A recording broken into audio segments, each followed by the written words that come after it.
Staircase एक ऐसा topic है जिसके बारे में अक्सर लोग मुझसे पूछते हैं कि हमें किस तरीके से अपने घर में स्टेयरकेस बनाना चाहिए। तो आज की वीडियो में हम इसी बारे में बात करने वाले हैं कि आपके घर का या आपके ऑफिस का जो स्टेयरकेस है वो किस प्रकार से बना होना चाहिए ताकि वास्तु अनुसार वो आपके घर की एनर्जी में या आपके ऑफिस की एनर्जी को किसी भी प्रकार से डिस्टर्ब ना करे। नमस्कार, मैं हूं Savi Singh, astrologer, numerologist and Vastu consultant, और आप देख रहे हैं एस्ट्रो वास्तु सावी। आपके घर का स्टेयरकेस या किसी भी कंस्ट्रक्टेड एरिया का जो स्टेयरकेस होता है वो एक बहुत ही ज़्यादा इंपॉर्टेंट रोल प्ले करता है आपकी लाइफ में। वास्तु अनुसार उसकी जो प्लेसमेंट होती है वो सही होना बहुत ज़्यादा इंपॉर्टेंट कंसिडर की जाती है। स्टेयरकेस एक बहुत कमाल की चीज़ है। जब आप नीचे से खड़े होकर स्टेयरकेस को देखते हैं तो वो एक ग्रोथ को दर्शाता है, एक ग्रोथ को सिंबलाइज करता है। इसीलिए आपके लाइफ में स्टेयरकेस एक बहुत ही ज़्यादा इंपॉर्टेंट रोल प्ले करता है।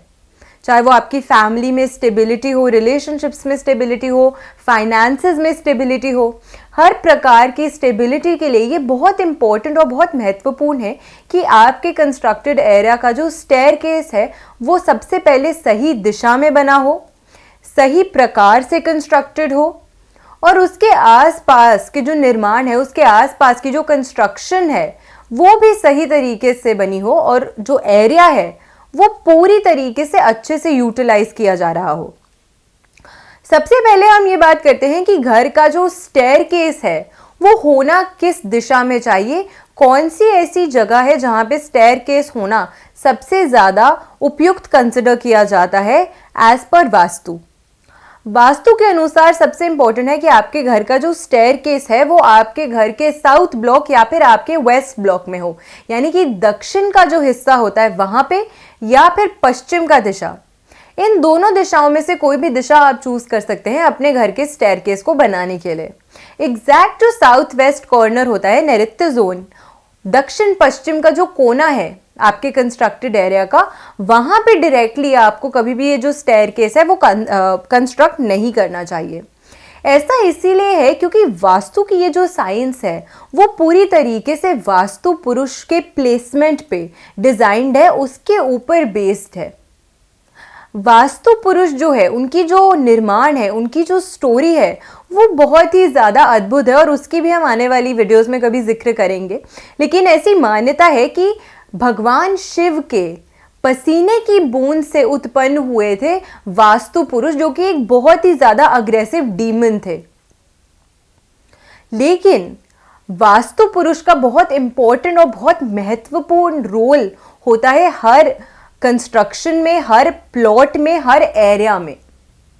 तो हर लैंड में वास्तु पुरुष का निवास माना जाता है, और दक्षिण पश्चिम, साउथ वेस्ट का जो कोना होता है, ऐसी मान्यता है कि वहां पे वास्तु पुरुष के पैर होते हैं। और अगर आप उनके पैरों पर इतना ज्यादा भार डाल देते हैं, इतनी ज्यादा एक हैवी कंस्ट्रक्शन कर देते हैं, तो उससे क्या होगा? जब किसी व्यक्ति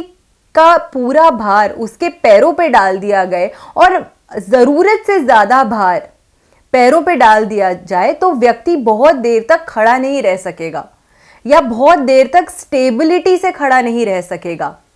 यही मतलब होता है अगर आपके घर में साउथ वेस्ट कॉर्नर में एग्जैक्टली आप कभी भी कंस्ट्रक्शन ऐसी बहुत हैवी कर देते हैं स्टेयर्स की, तो ऐसे घरों की स्टेबिलिटी छिन जाती है, चाहे वो फाइनेंस के तौर पे हो या आपकी रिलेशनशिप्स में। इसीलिए साउथ वेस्ट का जो कोना होता है उसको अवॉइड करने को कहा जाता है स्टेयरकेस के निर्माण के लिए।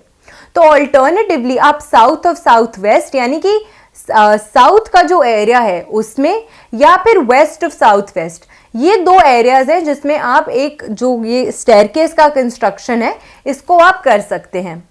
डायरेक्शन की जब हम बात करते हैं तो दूसरी कौन सी ऐसी डायरेक्शन है जो आपको अवॉइड करनी चाहिए अगर आप कंस्ट्रक्शन कर रहे हैं इसकी, अपने स्टेयरकेस की?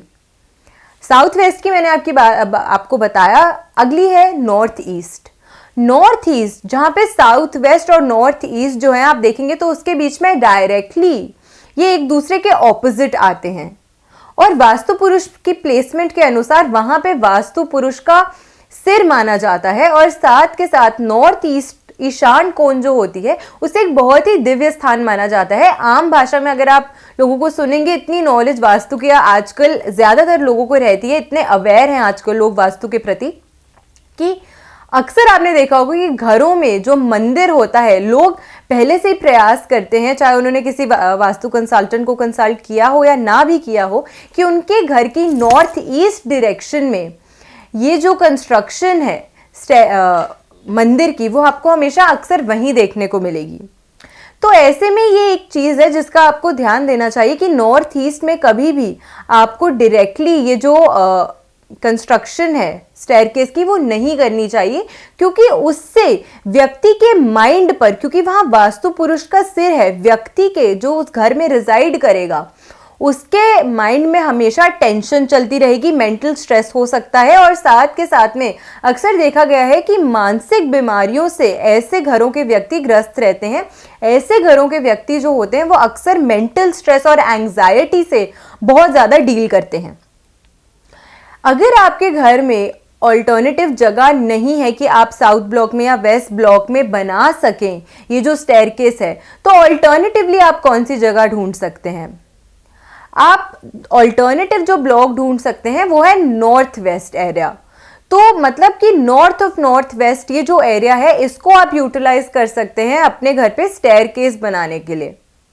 तो इन दिशाओं का अगर आप ध्यान रखते हुए अपने घर पे सबसे पहले स्टेयरकेस कंस्ट्रक्ट करते हैं, तो स्टेयरकेस से जुड़ी हुई जो वास्तु स्पेसिफिक आपको प्रॉब्लम्स फेस करनी पड़ती हैं, वो कहीं ना कहीं काफी हद तक आपको उस प्रॉब्लम से रिलीफ मिल जाता है अगर आप इस प्रकार से अपने घर पे स्टेयरकेस कंस्ट्रक्ट करते हैं।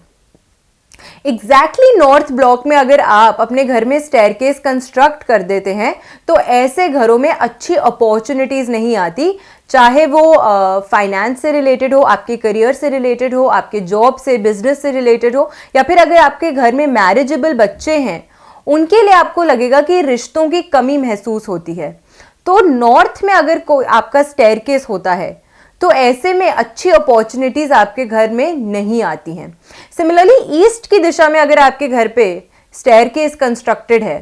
तो ऐसे में ये देखा गया है कि ऐसे घरों के व्यक्तियों को गवर्नमेंट से जुड़ी हुई जो मदद चाहिए होती है वो नहीं मिलती है। और साथ के साथ ये भी देखा गया है कि हायर अथॉरिटीज के साथ अक्सर मन मुटाव जो है वो चलता रहता है, किसी ना किसी ऐसी प्रॉब्लम में आप फंसे रहते हैं जिसमें हायर अथॉरिटीज इन्वॉल्व होती हैं, या फिर हायर अथॉरिटीज के आपको जो अपने लिए हेल्प चाहिए होती है वो डिजायरेबल हेल्प आपको नहीं मिलती है। तो इन कुछ दिशाओं का आपको खास करके ध्यान रखना चाहिए अपने स्टेयरकेस को कंस्ट्रक्ट करते हुए।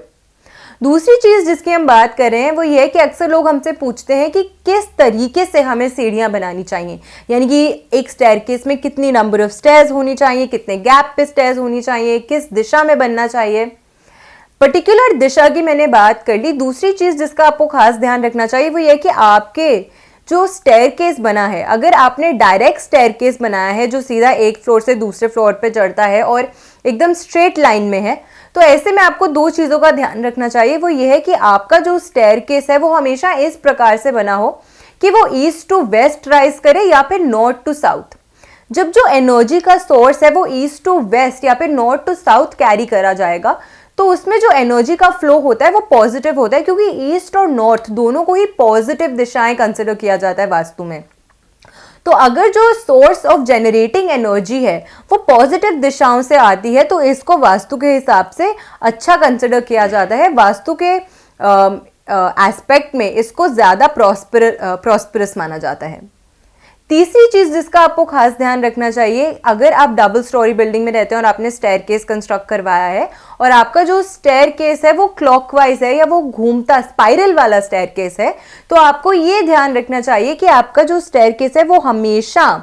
क्लॉकवाइज हो, ईस्ट टू वेस्ट फ्लो करे या फिर नॉर्थ टू साउथ फ्लो करे, क्लॉकवाइज दिशा में ही हमेशा चले। कभी भी एंटी क्लॉकवाइज जो है वो स्टेयरकेस नहीं घूमना चाहिए।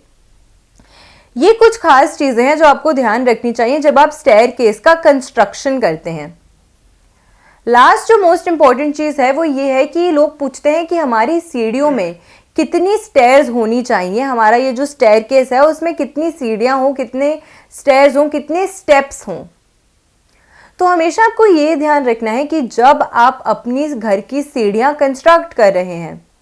तो जब आप उनको उस टोटल नंबर ऑफ स्टेयरकेस को 3 से डिवाइड करें तो उसके बाद 2 सीढ़ियां शेष रह जानी चाहिए। एग्जाम्पल के साथ अगर मैं आपको समझाती हूँ तो सपोजिटली आपने अपने घर पे एक ऐसा स्टेयरकेस बनाया जिसमें 11 सीढ़ियां थी। जब आप 11 को 3 से डिवाइड करोगे तो 9, 3 3 9 होता है और पीछे बच गई 2 सीढ़ियां 10 11। तो इस प्रकार से इस कॉम्बिनेशन में अगर आप स्टेयर्स बनाते हैं तो ये बहुत ज़्यादा बेनिफिशियल माना जाता है कि जब आप स्टेयर्स का टोटल काउंट गिने तो 3 से डिवाइड करने के बाद आपका रिमाइंडर 2 आना चाहिए।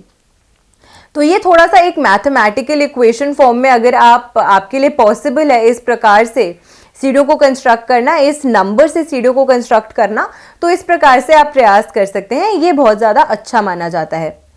अगली चीज़ अक्सर लोग हमसे ये पूछते हैं कि हमारे घर में जो स्टेयरकेस है वो एकदम स्टेयरकेस जो है वो एकदम सेंटर में बना हुआ है। सबसे पहले आपको ये चीज़ समझनी चाहिए, जैसे आपके घर का जो मेन गेट होता है वो आपके घर का एक मेन फेस है, वहां से सबसे ज़्यादा जो एनर्जी का इनफ्लो और आउटफ्लो है वहीं से होता है। सिमिलरली जो आपके घर का सेंटर है, जो आपके घर का ब्रह्म स्थान का एरिया कहलाता है, वो एरिया है जहां से सारी एनर्जी जनरेट होती है। तो जब आप अपने उस सोर्स ऑफ एनर्जी या उस एनर्जी पे इतना ज़्यादा हैवी कंस्ट्रक्शन कर देते हैं तो एक पॉजिटिव एनर्जी के फ्लो में और एक पॉजिटिव एनर्जी के जनरेशन में कहीं ना कहीं आप एक ऑब्स्टिकल खड़ा कर देते हैं, एक हर्डल खड़ा कर देते हैं। इसी वजह से धीरे धीरे ये देखा जा सकता है कि वो घर जिनके एकदम बीचों बीच स्टेयरकेस बना होता है वहाँ पे काफ़ी सारी हेल्थ इश्यूज प्रिवेल कर सकते हैं, बिकॉज एक फ्री मूवमेंट ऑफ एनर्जी नहीं होगा। नेगेटिव एनर्जी ज़्यादा क्लटर करती हैं ऐसे घरों में, इसीलिए आप अक्सर देखोगे कि ऐसे घर के जो व्यक्ति होते हैं वो किसी न किसी बात पे चिड़चिड़ा या फ्रस्ट्रेटेड फील करेंगे। तो इसी वजह से कभी भी आपको अपने घर के एकदम ब्रह्म स्थान में, सेंटर में कभी भी स्टेयरकेस कंस्ट्रक्ट नहीं करना चाहिए। कभी भी कोई ऐसी कंस्ट्रक्शन नहीं करनी चाहिए जो फिजिकली, विजुअली किसी भी तरीके से बहुत ज़्यादा बड़ी हो, बहुत ज़्यादा हैवी हो और जो आपके घर की ये जो सेंटर है उस पर किसी भी तरीके का बोझ डाले। जब मैंने बात की थी साउथ वेस्ट और नॉर्थ ईस्ट की, तो मैंने आपको बताया ये वो दिशाएं हैं जहाँ पे एक जगह साउथ वेस्ट में वास्तु पुरुष के पैर हैं, वहीं सर है उनका नॉर्थ ईस्ट में। और इसी डायगनल को अगर आप फॉलो करते हैं तो सेंटर में आती है वास्तु पुरुष की स्पाइन, रीढ़ की हड्डी। तो स्पाइन एक बहुत ही ज़्यादा सेंसिटिव जगह मानी जाती है पूरी बॉडी में। तो इसी वजह से जब आप उनके स्पाइन को हार्म करते हैं, जब आप सेंटर को हार्म करते हैं, उनके नेवल एरिया को हार्म करते हैं, क्योंकि नेवल एक बहुत सेंसिटिव एरिया है, तो इस प्रकार से जब आप सेंटर को हार्म करते हैं तो ऐसा देखा गया है कि ऐसे घरों के व्यक्तियों को कोर्ट केसेस, लोन, डेट चुकाने में दिक्कतें होना, financial issues, health issues, life में इनको किसी ना किसी प्रकार से धीरे धीरे करके डाउनफॉल फेस करनी पड़ सकती है। इस प्रकार की जो समस्याएं होती हैं उससे घिर सकते हैं व्यक्ति अगर घर के एकदम सेंटर में आप कभी भी स्टेयरकेस डेवलप कर दें। लास्ट चीज जिसकी हम बात करने वाले हैं आज की वीडियो में वो ये है कि अक्सर लोग हमसे पूछते हैं कि हमारे घर के जो स्टेयरकेस का नीचे का एरिया है वहां पे हम क्या कंस्ट्रक्ट कर सकते हैं, वहां पे हम उसको किस तरीके से यूटिलाइज कर सकते हैं, अगर हमने किचन बनाई है तो क्या वो सही है, वॉशरूम बनाया है तो क्या वो सही है, तो किस प्रकार से, क्योंकि आजकल आई अंडरस्टैंड कि स्पेस की बहुत ज़्यादा दिक्कत है जिसकी वजह से हर कोई चाहता है कि जितना पॉसिबल हो सके एवरी इंच अपने घर की व्यक्ति यूटिलाइज करना चाहता है हर वो कंफर्ट को एंजॉय करने के लिए जो वो अपनी लाइफ में चाहते हैं। इसीलिए अक्सर देखा गया है कि लोग अपने घर के जो स्टेयरकेस होता है अगर उसके नीचे जगह मिलती है तो वहाँ पे किचन या वॉशरूम या स्टोर रूम इस प्रकार की जो चीज़ें हैं वो अक्सर बना लेता है। तो यूटिलिटी फैक्टर को ध्यान में रखते हुए तो आप लोग ये बहुत ही एक यूटिलाइज करने के लिए बहुत सही तरीके से सोचते हैं, लेकिन वास्तु के अनुसार आपकी ये जो सोच है वो कुछ बहुत हद तक सही नहीं है। अगर आपके घर में सीढ़ियों के डायरेक्टली नीचे बाथरूम है या टॉयलेट है या वॉशरूम है तो ऐसे में अक्सर देखा गया है कि ये जो व्यक्ति होते हैं वो छोटे छोटे मैटर्स पे अपने घर के सदस्यों के साथ हमेशा लड़ते झगड़ते रहते हैं। इनके बीच में कभी भी एक बहुत ही ज़्यादा अच्छी बॉन्डिंग नहीं हो पाती, ये एक किसी भी फर्म डिसीजन पे सहमति एकदम से नहीं आ पाती ऐसे घरों के व्यक्तियों में। दूसरी चीज, अगर आपके घर के स्टेयरकेस के नीचे आपने किचन बना रखी है, तो ऐसा देखा गया है कि जो व्यक्ति इस किचन में से खाना खाते हैं, जो खाना इस घर में बनता है, उसको कंज्यूम करने की वजह से अक्सर घरों के व्यक्ति जो होते हैं वो बीमारियों से पीड़ित रहते हैं। हेल्थ इश्यूज बहुत ज़्यादा फ्रीक्वेंट होते हैं ऐसे लोगों के घरों में। तीसरी चीज़ यह है कि अगर आपके स्टेयरकेस के नीचे एक बेडरूम बना हुआ है और वहां पे जो व्यक्ति सोता है, ये बिल्कुल भी गलत चीज़ है। अगर आपने अपने घर के स्टेयरकेस के नीचे बेडरूम बना रखा है, चाहे वो उसमें कोई भी सोता हो, एक तो उसकी हेल्थ प्रभावित होगी, दूसरी चीज़ उनको कभी भी एक मेंटल स्टेबिलिटी, मेंटल रिलैक्सेशन नहीं मिल पाएगी, क्योंकि जिस रूफ के नीचे, जिस छत के नीचे वो सो रहा है, उसके ऊपर इतनी भारी भरकम कंस्ट्रक्शन की गई है। तो इस वजह से हमेशा मेंटली ये जो व्यक्ति है वो किसी न किसी प्रकार से प्रॉब्लम में रहेगा और मेंटली थोड़ा सा अनफिट महसूस करेगा। चौथी चीज ये है कि अगर आपने अपने घर के स्टेयरकेस के नीचे स्टोर रूम बना रखा है, शू रैक बना रखा है, फाउंटेन रखा है, एक्वेरियम रखा है, इस प्रकार की चीजें अगर आपने रखी हैं, वैसे तो घर पे जब भी आप एक्वेरियम या फाउंटेन रखते हैं तो उसे अच्छा कंसिडर किया जाता है, क्योंकि वो एक मनी फ्लो को दर्शाता है, एक फ्लो ऑफ फाइनेंसेस को दर्शाता है। लेकिन फिर भी मैं हमेशा आपको ये सजेस्ट करूंगी कि जब भी आप अपने घर में एक्वेरियम या फाउंटेन रखते हैं, हमेशा किसी अच्छे वास्तु कंसल्टेंट की सलाह से ही इसको रखें, क्योंकि अगर आप इसे गलत जगह पे प्लेस कर देते हैं तो ये जो फाइनेंशियल फ्लो है वो फिर इनफ्लो की जगह आउटफ्लो हो सकता है, यानी पैसा आने की जगह पैसा बहेगा ज़्यादा आपका और घर से बाहर बहेगा। तो आपको हमेशा ये प्रयास करना चाहिए कि एक्वेरियम या फाउंटेन आप जब भी अपने घर पे रखते हैं तो आप किसी अच्छे वास्तु कंसल्टेंट को कंसल्ट करके ही रखें, ताकि वो आपको बताए कि किस सही दिशा में, किस प्रकार से आपको इसको रखना है, ताकि ये जो फाउंटेन के एनर्जीज हैं वो आपके लिए फेवरेबल हों। अदर देन दिस, अगर आपने इनमें से कोई भी चीज़ अपने स्टेयरकेस के नीचे बना रखी है, चाहे वो स्टोर रूम हो, एक्वेरियम हो, फाउंटेन हो, या फिर वो शू रैक हो, तो ऐसे में देखा गया है कि ऐसे घर के व्यक्ति फाइनेंशियल इश्यूज बहुत ज़्यादा फेस करते हैं। कभी भी इनकी जो फाइनेंशियल कंडीशन होती है वो बहुत ज़्यादा स्टेबल नहीं होती। आज पैसा है, कल बिल्कुल भी पैसा नहीं है। आज पैसा था तो इन्होंने अपनी सारी ज़रूरतों पे उसको पैसा खर्च कर दिया सारा, और कल के लिए कुछ बचा ही नहीं, या फिर जो भी पैसा आया वो कहाँ पे स्पेंड होना है उसका पहले ही एक सोर्स बना होता है। तो इनके पास जो पैसा है वो बहुत अच्छे से टिकता नहीं है। तो ये कुछ समस्याएं होती हैं अगर आपने अपने स्टेयरकेस के नीचे किसी भी प्रकार की कंस्ट्रक्शन की गई हो। लास्ट चीज़ ये है कि अक्सर लोग हमसे पूछते हैं कि हम स्टेयरकेस में ब्लैक कलर या brown colour, dark brown colour, grey colour, इन कलर्स को यूज़ कर सकते हैं या नहीं। तो एज अ वास्तु कंसल्टेंट मैं अक्सर लोगों को यही कहती हूँ कि आपको अपने घर के अंदर किसी भी कंस्ट्रक्शन में, किसी भी massively size, huge size construction में आपको कभी भी ब्लैक कलर को यूज़ नहीं करना चाहिए। क्योंकि ब्लैक कलर जो है वो रिप्रेजेंट करता है दो प्लैनेट्स को, जो है राहु और शनि। राहु और शनि की जब हम एस्ट्रोलॉजी या न्यूमरोलॉजी में भी बात करते हैं, ये वो प्लैनेट्स है जो कि किसी प्रकार की डिले को दर्शाते हैं, जो क्योंकि दोनों ही मैलेफिक प्लैनेट्स हैं, ये डिले को दर्शाते हैं, ये अनफॉर्चुनेट कंडीशंस को दर्शाते हैं। इसी वजह से अगर आप इन कलर्स का ज़्यादा इस्तेमाल अपने घर पे कर देते हैं तो ये जो स्टेयरकेस की अच्छी पावर्स हैं एक ग्रोथ को दर्शाने की, वो उनसे कहीं ना कहीं छिन जाती है। तो इसी वजह से आपको ब्लैक या डार्क ब्राउन या ग्रेज या डार्क ब्लूज, इस कलर को आपको अवॉइड करना चाहिए, स्पेसिफिकली अगर आपने घर के अंदर स्टेयरकेस बनाया है, एटलीस्ट उस कंडीशन में। तो आई होप आपको आज की वीडियो अच्छी लगी हो, यूजफुल लगी हो। वीडियो अगर अच्छी लगी हो तो अपने फ्रेंड्स एंड फैमिली के साथ इस वीडियो को शेयर जरूर कीजिएगा, ताकि वो भी जान सकें कि अगर वो अपने घर में एक स्टेयरकेस कंस्ट्रक्ट करने का प्लान कर रहे हैं तो किस प्रकार से उनको इस कंस्ट्रक्शन को करना चाहिए, ताकि ये जो कंस्ट्रक्शन है वो उनके लिए और उनकी फैमिली के लिए बेनिफिशियल हो और फ्रूटफुल हो। ऐसी ही बेनिफिशियल वीडियोज़ के साथ फिर से लौट कर आऊँगी इस चैनल पर। आशा करती हूँ आपका दिन शुभ रहे। नमस्कार।